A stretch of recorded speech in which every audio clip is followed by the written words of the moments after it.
Gloire à Dieu. Bonjour bien-aimés dans le Seigneur et toutes personnes qui regarderont également cette vidéo. Mais avant de commencer cette vidéo, en plus ça tombe très bizarrement parce qu'aujourd'hui on est en pleine période électorale, comme par hasard. Et la question en plus, elle a un rapport aussi un petit peu sur ce qu'on va choisir en fait. Et les personnes qui sont avec moi dans cette pièce, je vais leur demander à chacun de leur fermer les yeux pour être sûr que il n'y aura pas quelqu'un qui va copier sur quelqu'un d'autre par rapport à cette réponse et à la question que je vais poser. En fait, la question, elle est toute simple. Fermez les yeux, que personne ne triche, comme ça on est sûr que personne ne triche. La question est, sommes-nous, à l'heure actuelle, le 22 avril 2022, disciples de Jésus-Christ, ou bien disciples du Saint-Esprit? Là est la question. Alors, ceux qui pensent que nous sommes disciples de Jésus-Christ, lèvent la main.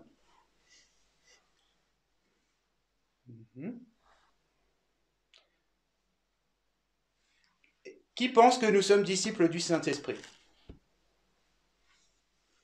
Lève la main. Ok. Bien sûr, bien aimés dans le Seigneur, ceux qui regarderont cette vidéo, vous pouvez également participer à ce petit test. En fait, le titre de mon message est « Apprenons à reconnaître et à honorer le Saint-Esprit ». C'est pour ça aussi que j'ai posé cette question. La plupart d'entre nous répondront forcément de Jésus-Christ, et évidemment, nous le sommes tous. Mais avant de continuer plus loin, il est aussi important de comprendre que la loi de reconnaître et d'apprendre à honorer quelqu'un est une loi spirituelle devant Dieu qui est très très importante. Parce que nous, le problème que nous avons dans nos cœurs, dans notre âme, c'est que nous voulons être honorés et reconnus. Mais par contre, les personnes qui sont à côté de nous, ceux qui nous entourent, que ce soit dans le milieu de notre travail, que ce soit dans nos familles, que ce soit dans l'église, que ce soit dans les voisinages, nous avons beaucoup de difficultés à vouloir reconnaître et honorer quelqu'un, et nous voulons être honorés et reconnus. Alors que, bêtement, des fois, nous pouvons passer à côté d'une personne qui pourrait nous apporter quelque chose, qui pourrait nous permettre de grandir, qui pourrait nous permettre d'évoluer, de pouvoir avancer dans notre marche chrétienne. Malheureusement, la plupart des croyants se retrouvent des fois bloqués dans leur marche chrétienne rien qu'à cause de ça. Parce qu'on a des difficultés des fois à vouloir accepter que quelqu'un puisse être devant nous. On a des fois du mal à accepter que quelqu'un puisse être meilleur que nous.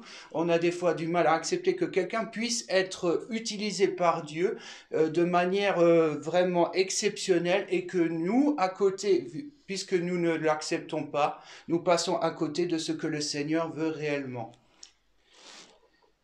Par exemple, je vais prendre un exemple dans la Bible que tout le monde connaît. L'histoire d'Abraham. Tout le monde connaît Abraham ici. Oui. Voilà. Tout le monde connaît le passage où Abraham avait accueilli 3 personnes. Ces 3 voyageurs qui sont venus le visiter. Nous savons tous à l'heure actuelle qu'il s'agissait du Seigneur et de 2 anges qui étaient avec lui. Mais à ce moment-là, Abraham voit 3 personnes en train de venir vers lui. À ce moment-là, il ne sait pas de qui il s'agit. Il s'agit de 3 voyageurs, 3 personnes qui viennent vers lui. Et il ne demande pas l'hospitalité, c'est Abraham qui les accueille, qui les honore.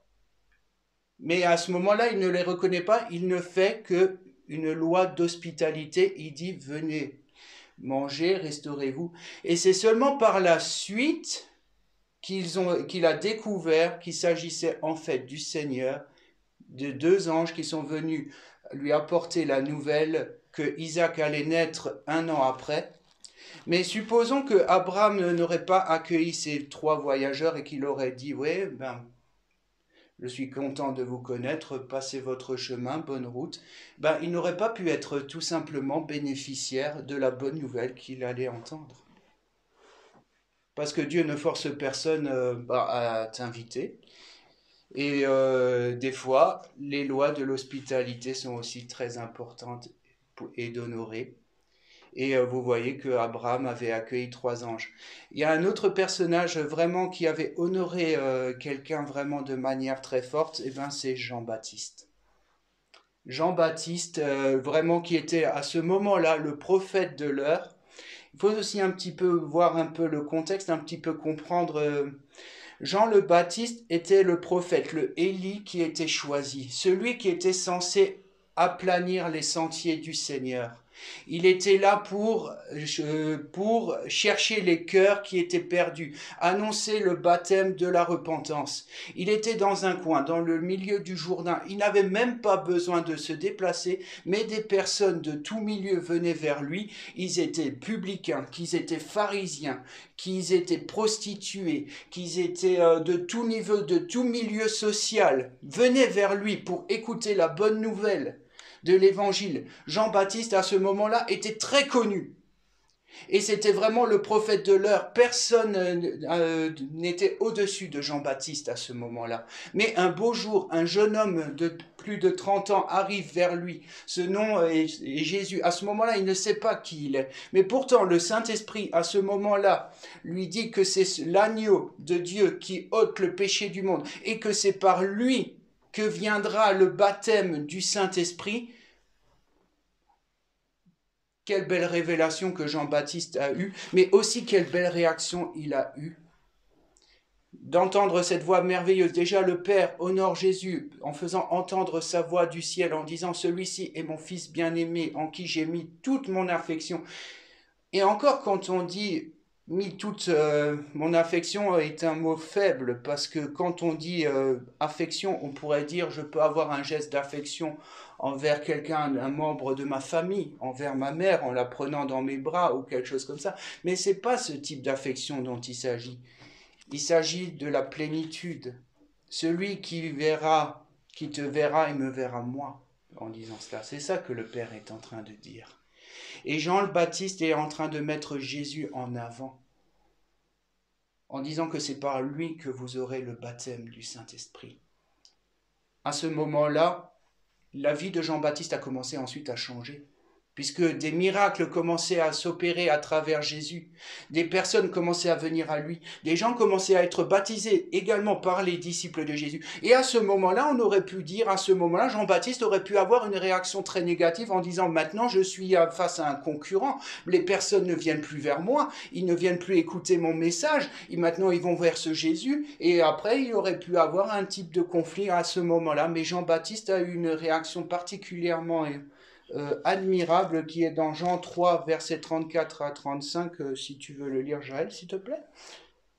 En effet, l'envoyé de Dieu dit les paroles mêmes de Dieu, car Dieu lui donne son esprit sans aucune restriction. Le Père aime le Fils et lui a donné plein pouvoir sur toutes choses. Et j'imagine bien quand les disciples de Jean sont venus vers lui, ils lui ont dit, en fait, Jean, on ne te comprend pas. Cet homme maintenant est en train de grandir et toi maintenant peu à peu tu es en train de diminuer. Quelques passages auparavant, il a même dit, il faut qu'il croisse, il faut que je diminue. Quelle personne dirait ça honnêtement? Est-ce qu'on serait capable de dire une phrase pareille face à quelqu'un qui pourrait être meilleur que nous? Quelqu'un qui pourrait être au-dessus de nous, que Dieu pourrait utiliser puissamment et que nous, au fur et à mesure, on pourrait être, on va dire, diminué, et que cette personne prend de l'ampleur, et que toi, tu es quelqu'un qui est utilisé pour l'aider à grandir. Mais si on regarde vraiment dans la vision de Jean-Baptiste, Jean-Baptiste lui-même a été honoré par le Seigneur. Parce que je vais vous demander quelque chose. Est-ce que Jésus avait besoin du baptême de repentance? Non, il n'avait pas besoin du baptême de repentance. Avait-il besoin d'être baptisé? Avait-il des fautes à se reprocher pour se repentir? Non. Pourtant, il dit à Jean-Baptiste, il est important que nous fassions ce qui est juste. Et qu'est-ce qui s'est passé? C'est Jean-Baptiste qui a finalement fait le baptême de Jésus. Et c'est pas Jésus qui a fait le baptême de Jean-Baptiste. Mais sur toute la terre, quel homme peut se vanter d'avoir baptisé le Seigneur? Que Jean-Baptiste. L'homme qui a été choisi pour baptiser le Seigneur. Aucun homme, aucun prophète, que ce soit Moïse, que ce soit Élie, que ce soit n'importe quel homme, aucun n'a été choisi à part Jean-Baptiste pour baptiser le Seigneur, qui plus est en plus, qui n'avait même pas besoin du baptême de repentance. Quelle reconnaissance le Seigneur peut aussi avoir envers une personne quand il le reconnaît. C'est incroyable, vraiment, cette bénédiction que Jean-Baptiste a pu être bénéficiaire d'une chose qu'aucun homme n'a jamais vécue et ne revivra plus jamais. Et justement, quand Jean-Baptiste avait parlé de cela et que ses disciples ont commencé à lui poser un peu des questions par rapport à Jésus, il a dit « Ouais, mais vous venez vers moi, mais ça ne sert en fait à rien. Moi, je n'ai été que bénéficiaire d'une part de l'Esprit de Dieu. » Cet homme peut vous donner beaucoup plus que ce que moi je peux vous donner. Moi, je vous donne seulement le baptême de repentance. Mais si vous suivez cet homme, ce Jésus, vous allez être bénéficiaire de quelque chose de beaucoup plus grand. Alors il vaut mieux que vous partiez de moi et que vous le suivez lui plutôt que moi. Parce que je vais vous faire un petit récapitulatif, certainement Jean a dû leur dire, de la Bible. Toutes personnes qui ont été baptisées du Saint-Esprit ont tous eu une part de lui. Que ce soit Moïse, que ce soit Élie, que ce soit Élisée, que ce soit même notre patriarche Abraham, que ce soit Isaac, que ce soit tout homme. Ils ont tous eu des dons du Saint-Esprit qui leur ont été donnés pour des choses bien spécifiques. David en tant que roi, que ce soit Aaron en tant que sacrificateur, que ce soit Moïse qui a été utilisé comme juge et chef en Israël, que ce soit Josué comme juge, que ce soit Noé qui a été utilisé par l'intelligence même de l'Esprit pour créer l'arche, pour sauver lui ainsi que sa famille, que ce soit tout être des prophètes de Ésaïe, que ce soit Daniel, tous ont eu une part de l'Esprit, mais aucun homme sur cette terre n'a eu la plénitude même de l'Esprit Saint, de la personne même du Saint-Esprit, que ce soit que Jésus. Aucun homme n'a été bénéficiaire que Jésus. Et Jean dit, si vous me suivez, qu'est-ce que vous voulez que je vous donne? Cet homme a la possibilité de vous donner la personne même du Saint-Esprit. Il dit, ouais, mais toi, tu peux peut-être prier pour moi. Et des fois, on a un petit peu la bêtise de dire cette phrase. Pardonnez-moi de le dire, mais je te bénis pour que tu puisses avoir la double portion qu'avait Élisée. Mais pardonnez-moi de dire cette phrase-là, mais c'est comme si si moi je venais avec toi chez le concessionnaire et que je te disais choisis parmi toutes ces belles voitures autour de toi. Tu peux choisir une voiture neuve et finalement tu choisis une voiture d'occasion de plus de 220 000 km, une pauvre petite chose qui a déjà été utilisée et que tu veux finalement ça alors qu'on veut te donner une voiture toute neuve, jamais utilisée ni rien. C'est complètement absurde. Retenons ça vraiment dans notre cœur parce que dans mon deuxième point, Jésus lui-même a appris à reconnaître et à honorer le Saint-Esprit. Quand il avait été avec ses disciples étaient complètement scotchés de cette révélation que Jésus a donnée ce soir-là. Quand on lit dans Jean 16, verset 7, il nous est dit, Jaël, pourtant, c'est la vérité que je veux vous dire. Il vaut mieux pour vous que je m'en aille. En effet, si je ne m'en vais pas, le défenseur ne viendra pas à vous. Mais si je m'en vais, alors je vous l'enverrai. Imaginez d'être disciple de Jésus. Vous êtes à table. Vous avez le professeur des professeurs avec vous. La personne la plus importante qui n'est jamais venue sur terre dit cette phrase-là. Il vous est avantageux que je m'en aille. C'est pas Jean qui le dit, ce n'est pas Pierre qui le dit, c'est le Seigneur lui-même. Ses disciples étaient auprès de Jésus et lui ont dit « Attends, il y a quelque chose, Seigneur, qu'on ne comprend pas. On était avec toi, on t'a suivi partout où tu allais. On a vu des signes à travers toi. On a vu des miracles. On a même été bénéficiaires à travers toi, même avec toi, On a pu vivre des miracles, on a pu nous-mêmes guérir des malades, on a même pu nous-mêmes chasser des démons. On a pu voir quand tu as multiplié les pains, et on a pu voir quand tu as ressuscité des morts, et tu es en train maintenant de nous dire qu'il nous est plus avantageux que toi, tu partes, que tu rejoignes le Père, et tu nous dis que ce Saint-Esprit-là, il nous est plus avantageux de l'accueillir. Jésus leur dit oui. Il a dit, regardez Pierre, il va dire, je vais te poser une question, Pierre. De mes 1 an jusqu'à mes 30 ans, est-ce que tu as entendu parler de moi?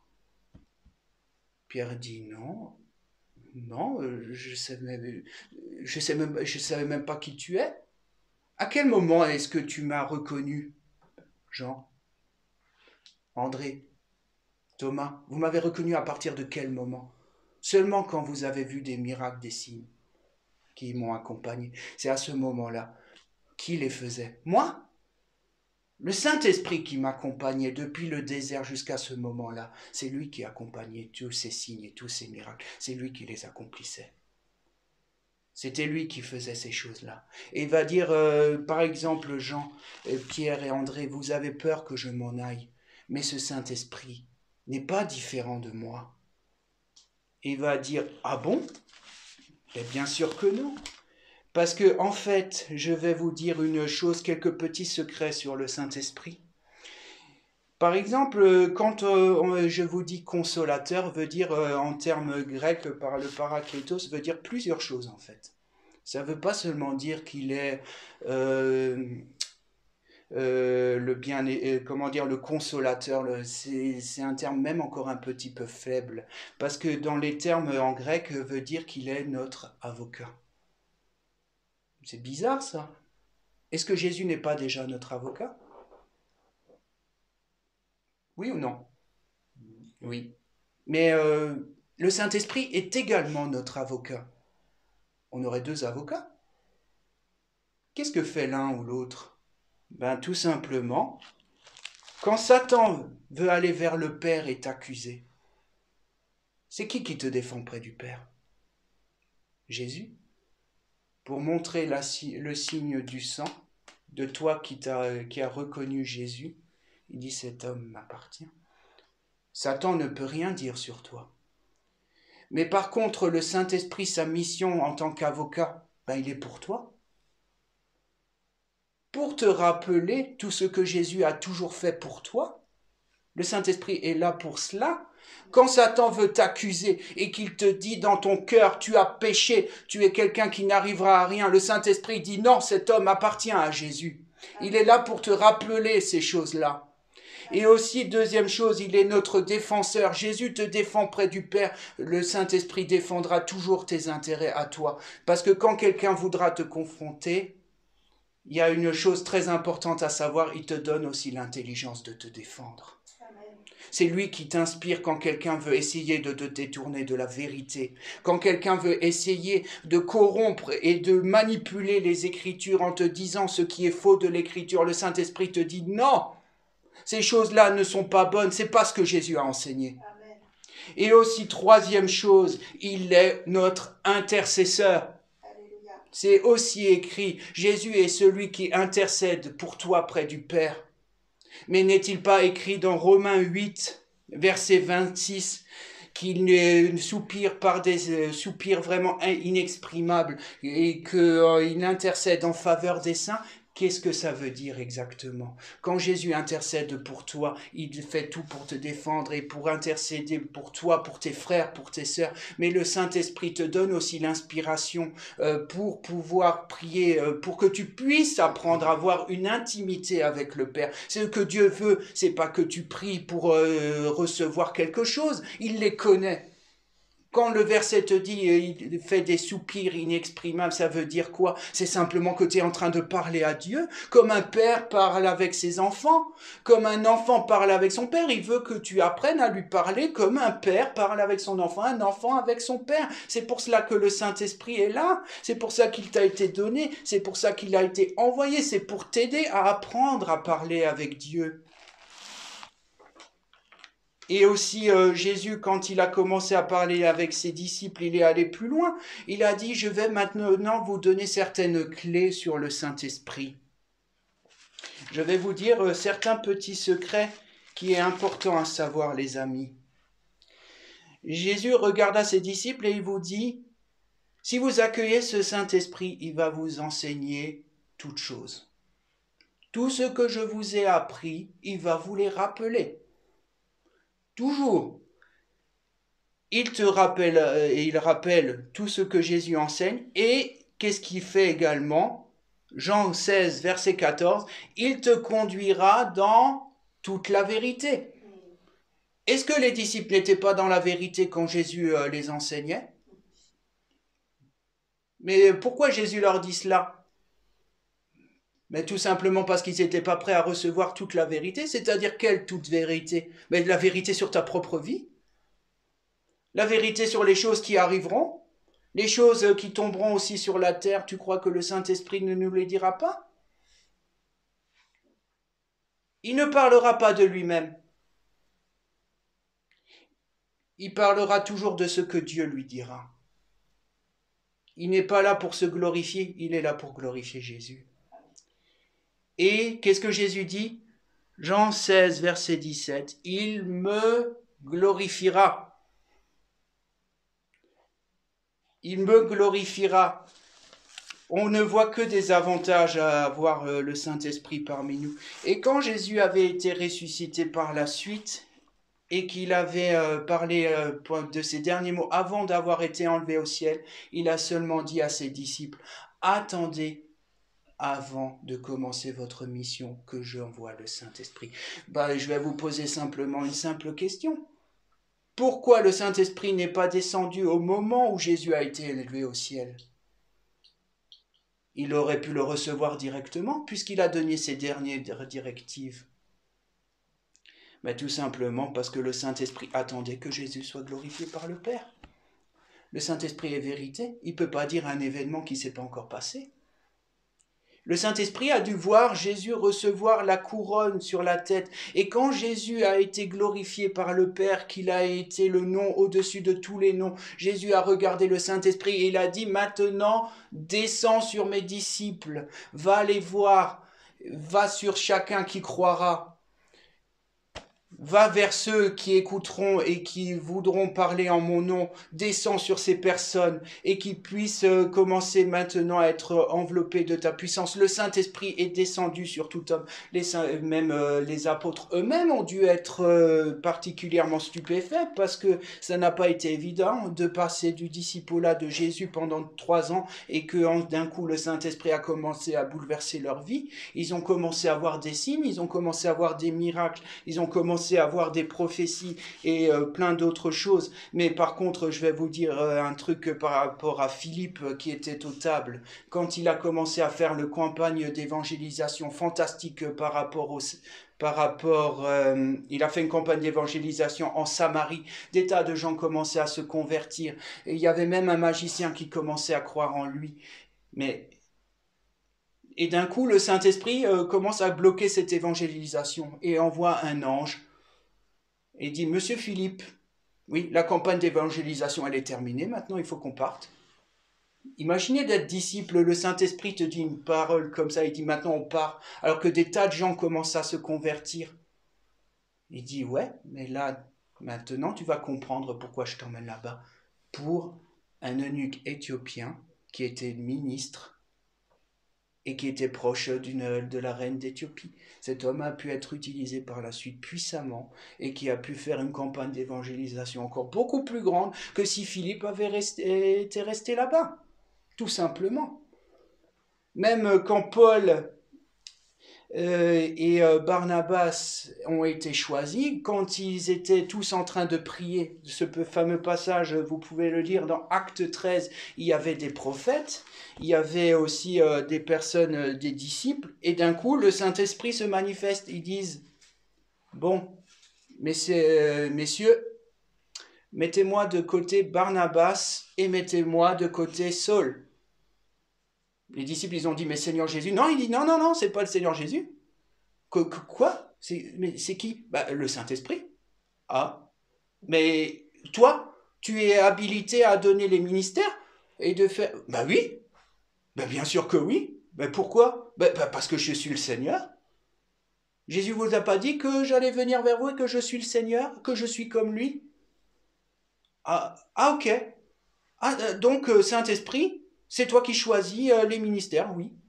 Et il va dire, mes garçons, oui, Jésus, avant de vous choisir, toi, Pierre, Jean, Jacques, André, tout ça, il a fait quoi, le Seigneur Jésus? Est-ce qu'il vous a choisi comme ça au hasard? On ne sait pas. Il est allé prier toute une nuit. Il m'a demandé conseil. Et je lui ai dit, tu choisis Pierre, tu choisis André, tu choisis Jacques. Le Saint-Esprit était à côté de Jésus, il a dit, tu vois, Judas? Ouais, bah c'est cet homme qui va te livrer. Jésus ne savait rien à ce moment-là. C'est le Saint-Esprit qui le guidait lui, et c'est le Saint-Esprit qui choisit les ministères de qui il veut, de la manière dont il veut, comme il le veut. C'est aussi par lui que nous avons cette nouvelle naissance. Quand Jésus est mort pour toi, le Saint-Esprit te donne vie.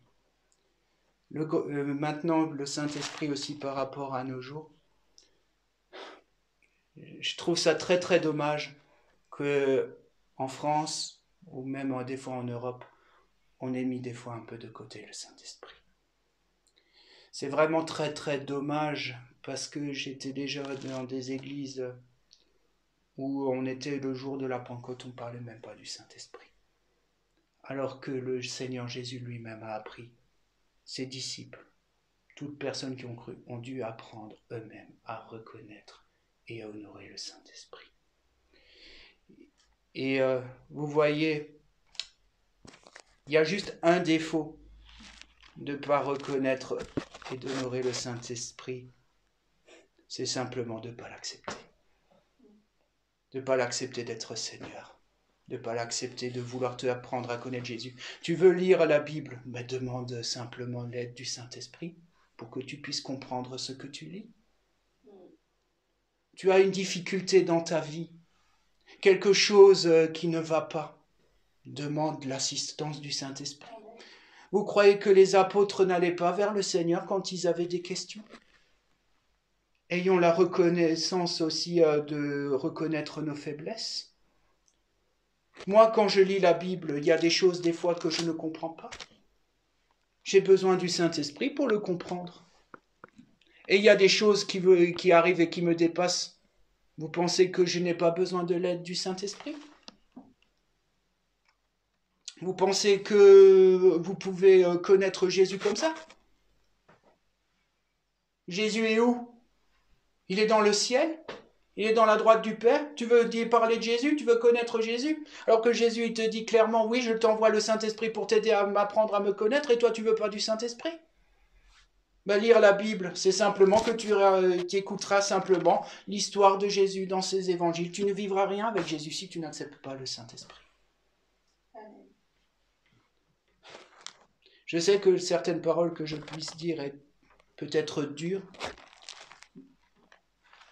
mais c'est pour nous aider que je dis cela, et aussi pour que nous puissions progresser.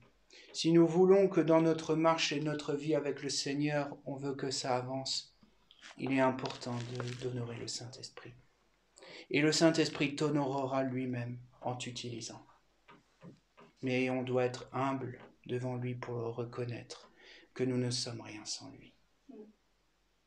Gardons cela dans nos cœurs, courbons nos têtes. Oui, Seigneur Jésus, je te rends grâce pour ta parole qui est esprit et vie. Et je veux prier aussi pour toutes personnes qui écouteront ce message.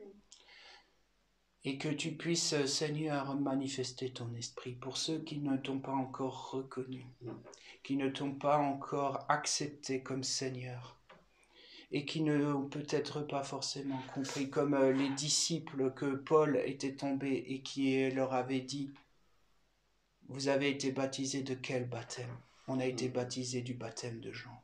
Paul a dit, c'est bien. Et il a dit, vous avez reconnu le Seigneur Jésus? Ils ont dit, oui. Paul a dit, c'est bien. Mais il a dit, est-ce que vous avez reçu le Saint-Esprit qui a été promis? Paul leur a dit, mais on ne savait même pas qu'il y avait un Saint-Esprit. Paul leur a dit, ça va pas. On va prier pour que vous puissiez recevoir ce que le Seigneur a promis par le prophète Joël. Il a dit, je répandrai de mon esprit sur toute chair. Vos jeunes gens auront des songes, vos vieillards auront des visions. Seigneur, puisses-tu te manifester encore aujourd'hui? Parce que tu n'es le Seigneur qui ne change pas. Tu n'as pas changé du moment de tes disciples jusqu'à maintenant. Tu es encore celui qui veut te manifester. Et Seigneur, vraiment, nous voulons t'honorer. Nous voulons vraiment que tu puisses te manifester, que tu puisses te manifester dans la vie de personnes qui ont besoin de toi, qui te recherchent de tout leur cœur, que tu puisses attirer les cœurs à toi, Seigneur, et que à toi puisse revenir toute la gloire. Amen.